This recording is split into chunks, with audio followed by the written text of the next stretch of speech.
আসসালামু আলাইকুম।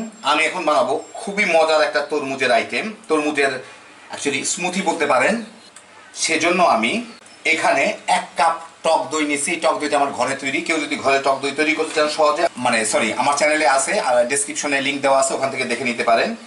আর আমি নিব কতগুলা তরমুজ। এই যে দেখেন, তরমুজগুলাকে আমি কেটে আগে ফ্রোজেন করে রাখছি। ইউজুয়ালি স্মুদি বানাইতে গেলে এইভাবে ফ্রোজেন করে ফল রাখলে সুবিধা হয়, তাহলে আর বরফ দেওয়ার প্রয়োজন পড়ে না। কারণ স্মুদিটা একটু ঘন হয়, বরফ দিতে গেলে পাতলা হয়ে যায়। তো এগুলো সব জমে বরফ হয়ে যায়, কিন্তু যথেষ্ট নরম আছে, ফল ওইভাবে জমে না। আর দ্বিতীয় কথা হচ্ছে, আমি তরমুজ এই বিচি সহ নিব, কারণ তরমুজের বিচির মধ্যে প্রচুর পরিমাণ নিউট্রিশন আছে। বিশেষ করে একটা অ্যামাইনো অ্যাসিড আছে যেটা পুরুষদের জন্য খুবই প্রয়োজনীয়। তো যাই হোক, তো আজকাল বাজারে তরমুজের বিচিও আলাদা কিনতে পাওয়া যায়, ওগুলাও কিনে খায় মানুষে। যাই হোক, তো সেই জন্য আমি বিচি সহ নিচ্ছি। আপনারা কেউ চাইলে আপনার বিচি ফেলে নিয়ে নিতে পারেন, অসুবিধা নাই, কিন্তু আমি আমারটায় বিচি সহ ইউজ করব। তো আমি তরমুজের কিছু পিস এর মধ্যে দিয়ে দিচ্ছি। এগুলা বরফ হয়ে আছে, দেখতেই পাচ্ছেন। দিয়ে এখন আমি এটাকে ব্লেন্ড করে নিব। আমার যে পরিমাণ সেই কপিস দিব।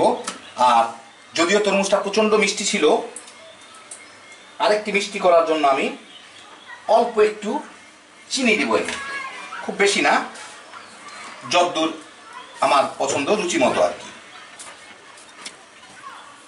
দিয়ে এখন এটাকে আমি আস্তে আস্তে ব্লেন্ড করে নিব কয়েকবারে, কারণ হচ্ছে যে বরফগুলা যাতে ঠিক মতো স্মুথ হয় আর কি।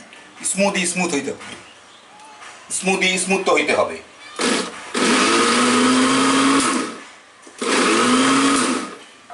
তো এই যে হয়ে গেল আমার ব্লেন্ড করা। এখন আমি একটা গ্লাসে ঢেলে আপনাদের দেখাচ্ছি।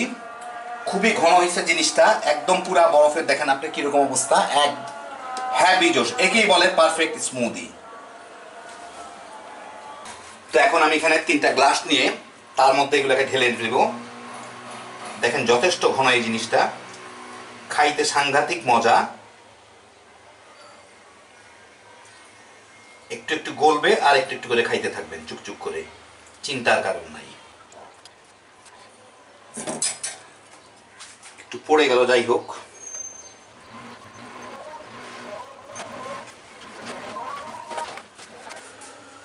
যেটুকু পড়ছে সেটুকু একটু মুছে দিই, নাহলে দেখতে ভাল লাগবে না। 3টা স্ট্র লাগাই দিই। যদিও স্ট্র থেকে চুষে খাইতে বেশি মজা।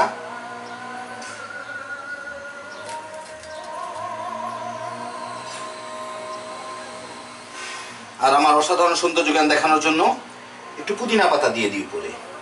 যদি এর সাথে পুদিনা পাতার বিন্দু মাত্র সংযোগ নাই, তারপরেও আর কি দেখতে ভালো লাগবে।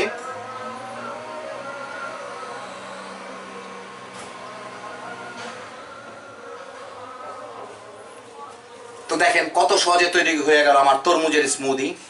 খুবই মজা খাইতে, অসম্ভব মজা একটা আইটেম।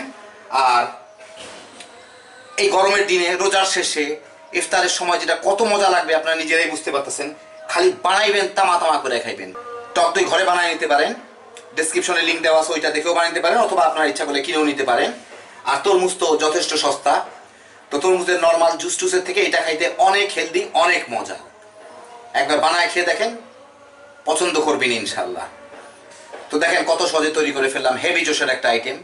খালি বানাইবেন আর খাইবেন এই রমজানের সময় আর এই গরমের মধ্যে। আল্লাহ আপনাদের সবাইকে ভালো রাখুন। ইনশাল্লাহ আবার দেখা হবে। আল্লাহ হাফিজ।